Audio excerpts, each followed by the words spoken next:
Informative and unpredictable, testing the limits like only we can. From Span Enterprises in Rock Hill, South Carolina, it's The Bandit Room. All right, and welcome to The Bandit Room. I'm Charles, this is Amber, and we have a special guest in with us today. He's a realtor, he's an entrepreneur, he is an attorney. The list goes on and on about this guy. He's the president and CEO of Rinehart Realty. He's the managing partner of Rinehart Law Firm and the co-founder of Second Brick Ventures. Our guest today is Mr. Jay Rinehart. Thank you for joining us today. Thank you, Charles. Appreciate that. Thank you. Now, you have spent a lifetime in real estate.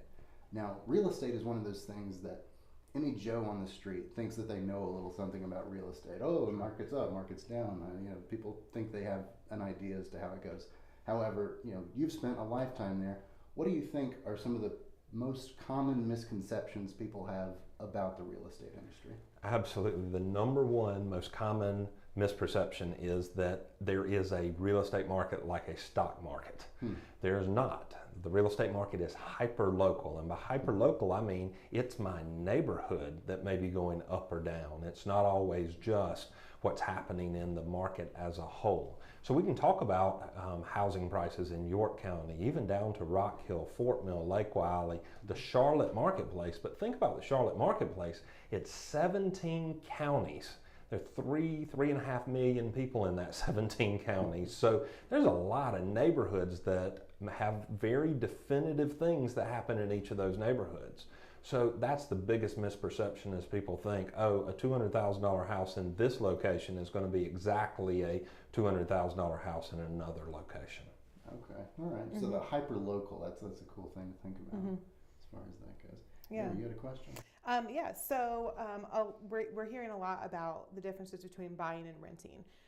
In your opinion, is there a better way to go, or are they equal? What are your thoughts on buying versus renting? Sure, and as a realtor, you would expect me to say, oh no, you gotta buy a house. And really, I can argue either side. The interesting thing of buying or renting is what's happening in your life. If you know that you're going to be in a place for 1 year, or you know that you're in a starting job and you don't, you're going to have a accelerated career path where you may be making $30,000 this year, but quickly could be making $50,000. Sometimes you don't want to hamstring yourself into a house right away at that $30,000, what you can afford at $30,000. The reason I say that is real estate is not something you day trade. Stay with me. You just can't just get in and out of it quickly.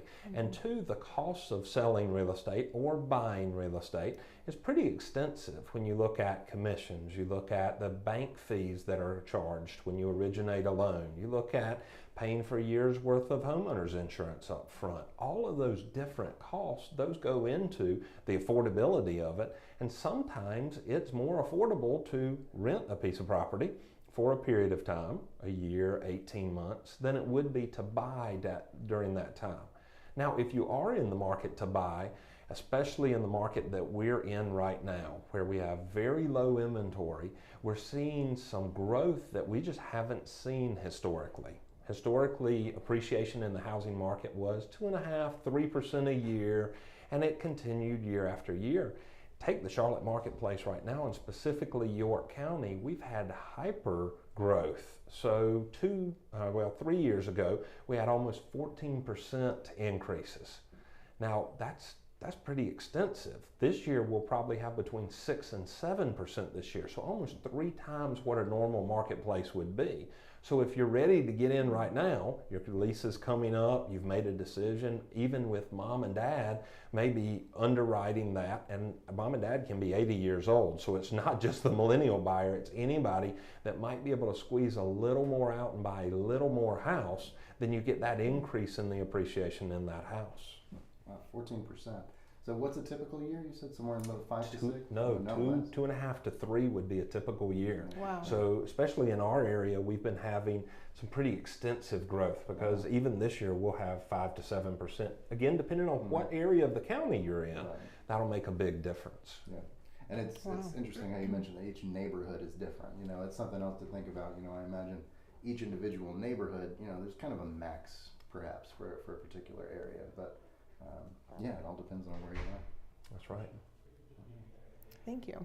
Now, when people get a new place, often it's going to come with repairs, big and small.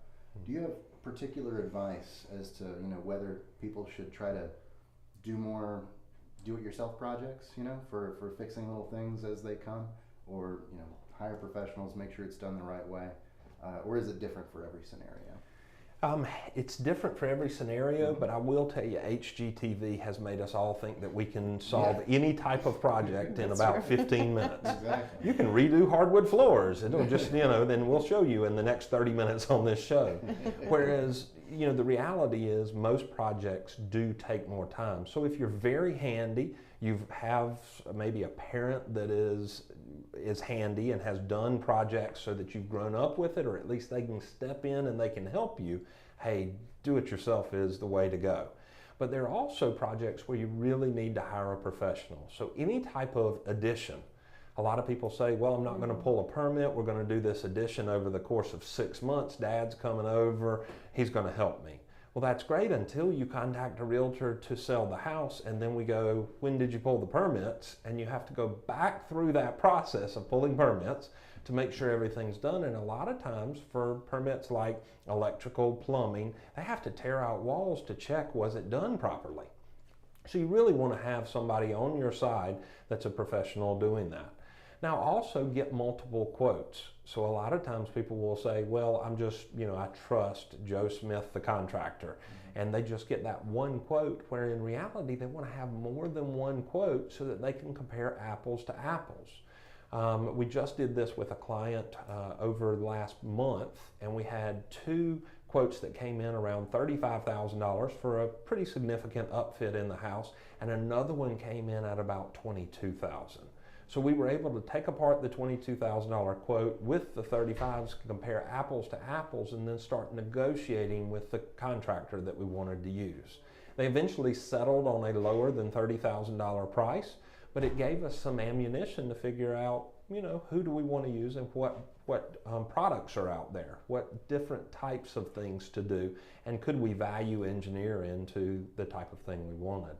Now, DIY, when you start talking about painting, you know, that's not a problem. As long as you can paint a straight line, then you'd be okay. If you can't paint a straight line, please don't paint the room and stay away from those ceilings.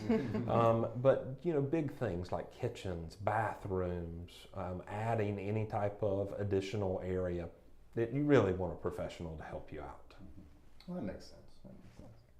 Awesome. Do you have one more question? Yeah, so obviously you've said that now is the time, if they're looking to sell, now would be the time. What are your predictions on the future of the housing market? Sure. The fun part of doing what I do, I'm also involved in the National Association of Realtors very heavily, and through that I get access to a couple of different economists that we listen to on a regular basis. I also spend a lot of time doing research on what's going to happen in the real estate market, and specifically what's going to happen locally. For us locally, the real estate market looks really good for about the next 7 to 10 years. We are in an area that is attracting people to the South Charlotte marketplace. We have great industries coming in with opening of GT Tire at the Richburg exit. And then there are about 3 or 4 other large companies that have either already been announced or are coming. Also in Fort Mill, you look at the development of almost 12 million square feet of office space. That's just a mind-boggling amount of space, and then when you add in, that's enough space to put 55,000 workers. Well, yeah. That's just where, you know, they're not going to drive to Lake Norman to live. So really our area is in for a really good time. Now, you look at all of North Carolina and all of South Carolina, and you start spreading out and saying, we're actually in a part of the country where people are coming to. I've never really heard somebody say, wow, when I retire, I'm moving up north. It just doesn't happen very often. They usually say, when I retire, I'm coming south. And South Carolina and North Carolina, because of our quality of life, our ease of getting to the mountains or the beach, our location to the lakes, I mean, just the things we have are attracting not just retirees, but they're attracting millennials. I got X generation people, matter of fact, people I graduated high school with that had moved away or moving back to the Rock Hill, Fort Mill area. So it's really, we're an attractive area. Nationally, I think you're going to see different things happen. Even during the recession, the middle part of the United States was not hit terribly hard. Every part was hit, but they weren't there, just didn't have as far of a downturn. But they also have not recovered as quickly as like the South and parts of California and Texas. So I think nationally that we're in for a housing pullback, mainly because of inventory, the lack of inventory, and I think that's going to happen probably in the next 24 months with just a little bit of slowdown and not quite as many home units being sold. Now remember, in supply and demand in real estate, people don't choose to live under a bridge. So they're going to live somewhere, and if we're not building enough, that means that the prices are going to go up. All right, awesome. Well, hey, that's some very good information. I really appreciate you coming on and joining us today. Yeah. Yeah. Thanks very much. It's been a pleasure. Thanks, Charles. All right. So join in next week. Comment below if you have any questions, and thanks for joining. We'll see you next week on the Bandit Room.